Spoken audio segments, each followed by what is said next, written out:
More than a century ago, an amazing woman began blazing a trail for women in engineering, even before American women gained the right to vote in 1920. Known as America's First Lady of Engineering, Lillian Evelyn Moller Gilbreth impacted the nation and the world. She pioneered numerous industrial engineering, management, and psychology principles with her husband, Frank Gilbreth, and had 12 children.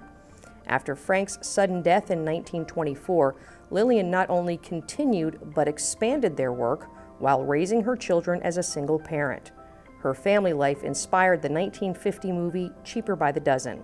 According to biographer Jane Lancaster, Lillian had a dozen kids, a PhD, and a cutting-edge career. She juggled her responsibilities as a mother and career woman with skill and love, integrating and interweaving her private and public personas both to challenge and to celebrate women's traditional roles. She spent her life building the field of industrial engineering around the world.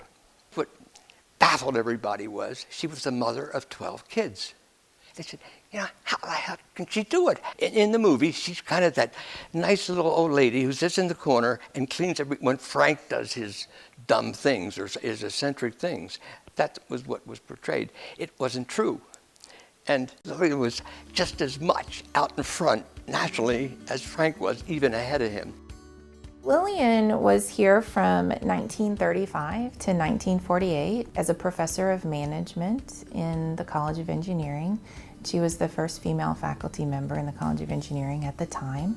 Lillian was the first female member of the Society of Industrial Engineers, the first woman ever appointed to the National Academy of Engineering, and the first woman to receive the Hoover Medal for Distinguished Public Service. Purdue President Edward C. Elliott hired both Lillian Gilbreth and Amelia Earhart to inspire female students, and they shared a dorm room while on campus. Before Earhart's final flight in 1937, she said, "The most rewarding part of my time at the university is my association with Lillian Gilbreth." Lillian was a government consultant during World War II. She worked with General Electric, improving the efficiency of kitchens and kitchen appliances. She developed items such as refrigerator door shelves and the foot pedal garbage can. She improved surgical operating procedures. Lillian designed equipment and procedures for disabled vets and homemakers.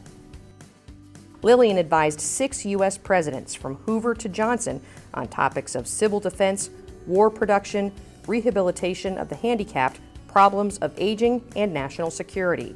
She was the first female psychologist with a U.S. postage stamp named for her. She traveled and spoke till age 90.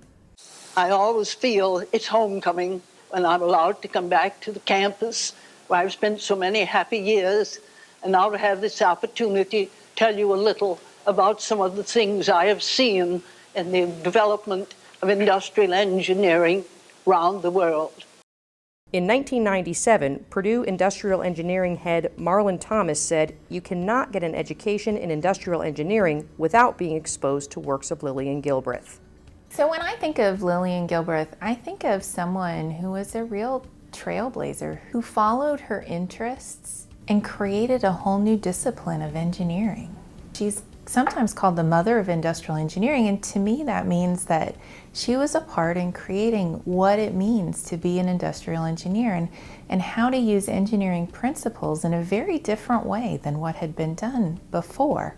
And to have someone like that be associated with Purdue really fills me with a sense of pride in the fact that she was able to do that and be a role model for women. Just shows that there are no limits on what women can do. Purdue Industrial Engineering is proud of its ties to Lillian Gilbreth.